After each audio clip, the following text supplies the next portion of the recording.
নমস্কাৰ সকলোকে মোৰ চেনেল সন্দামিতা ৱেলবিঙলৈ আমন্ত্ৰণ জনাইছোঁ। আজি আমি কথা পাতিম ইফেক্টিভ কমিউনিকেশ্যন আৰু কিদৰে আমি আমাৰ যোগাযোগ আৰু বেছি অ'পেন আৰু ক্লিয়াৰ কৰিব পাৰোঁ। আমাৰ সকলোৰে এনেকুৱা অৱস্থা হয় যেনেকুৱা আমি মানুহজনক কিবা এটা ক'ব খুজিছোঁ কিন্তু কোৱা যায় কিবা এটা বা আমি কম বুলি ভাবি পেলাই মনটো বেয়া লাগি থাকে, বেলেগক গৈহে কথাটো বেলেগ ধৰণে কোৱা যায় আৰু তাৰ কাৰণে কি হয় আমাৰ প্ৰব্লেমছবিলাক আৰু বেছি ডাঙৰ হৈ যায়।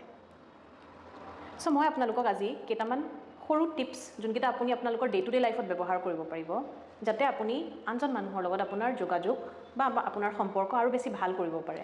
প্ৰথমটো হ'ল আপুনি কি ক'ব বিচাৰিছে আৰু কিয় ক'ব বিচাৰিছে সেই ইণ্টেনশ্যনটো নিজে জনাটো খুব দৰকাৰ। আৰু যেতিয়া আপুনি সেইটো বস্তু গম পাব, start by writing those thoughts. কি ভাবিছে, কি ক'ব বিচাৰিছে, কি যোগাযোগ কৰিব বিচাৰিছে, সেই স্ক্ৰিপ্টখন আগতে আপুনি এখন কপি এখনত বা বহী এখনত লিখি লওক যাতে আনজন মানুহক কওঁতে আপুনি আৰু কনফিডেণ্টলি ক'ব পাৰে। নেক্সট, যেতিয়া আপুনি কথা পাতিব বি ভেৰি ডাইৰেক্ট। যেতিয়া কথা পাতিব চকুৱে চাই কথা পাতিব, মূৰ তল কৰি বা ইফালে সিফালে চাই বা ফোনত যোগাযোগ নকৰিব। যিমান পাৰে avoid any kinds of derogatory statements like দোষাৰোপ জাতীয় কিছুমান শব্দ আমি ব্যৱহাৰ কৰিব নালাগে, যেন এই কথাটো তোমাৰ কাৰণেহে হ'ল, মই এনেকুৱা ভাবিছিলোঁ তুমি তেনেকুৱাহে কৰিলা। সদায় ব্যৱহাৰ কৰিব এনেকুৱা ধৰণৰ শব্দ যে মোৰ এনেকুৱা অনুভৱ হৈছিলে সেই সময়টোত।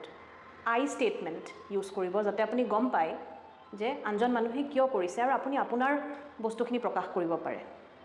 নেক্সট এণ্ড ভেৰি ইম্পৰ্টেণ্ট, যেতিয়া আপুনি ক'ব বিচাৰিছে এটা নিৰ্দিষ্ট সময় সেই মানুহজনকো আপুনি ক'ব যে মই আজি এইটো সময়ত তোমাৰ লগত এটা ইম্পৰ্টেণ্ট কথা ডিছকাছ কৰিব খুজিছোঁ। এই টিপছকেইটা আপোনালোকে ব্যৱহাৰ কৰিব আপোনালোকৰ ৰিলেশ্যনশ্বিপত। যিকোনো ৰিলেশ্যনশ্বিপ, আপোনাৰ মা দেউতা, ফ্ৰেণ্ডছ, আপোনাৰ স্পাউচ, হাজবেণ্ড ৱাইফ, এনিথিং ব্যৱহাৰ কৰিব আৰু মোক জনাব যে এইকেইটা আপোনাৰ কাৰণে কিমান ইফেক্টিভ হ'ল। কাৰণ যদি আমি প্ৰব্লেমছবিলাক ৰাইট সময়ত ডিছকাছ কৰোঁ তেতিয়া আমি প্ৰব্লেমছবোৰ ছল্ভো কৰিব পাৰোঁ, নহ'লে প্ৰব্লেমটো সদায় ডাঙৰ হৈ যায়। Thank you for listening to me.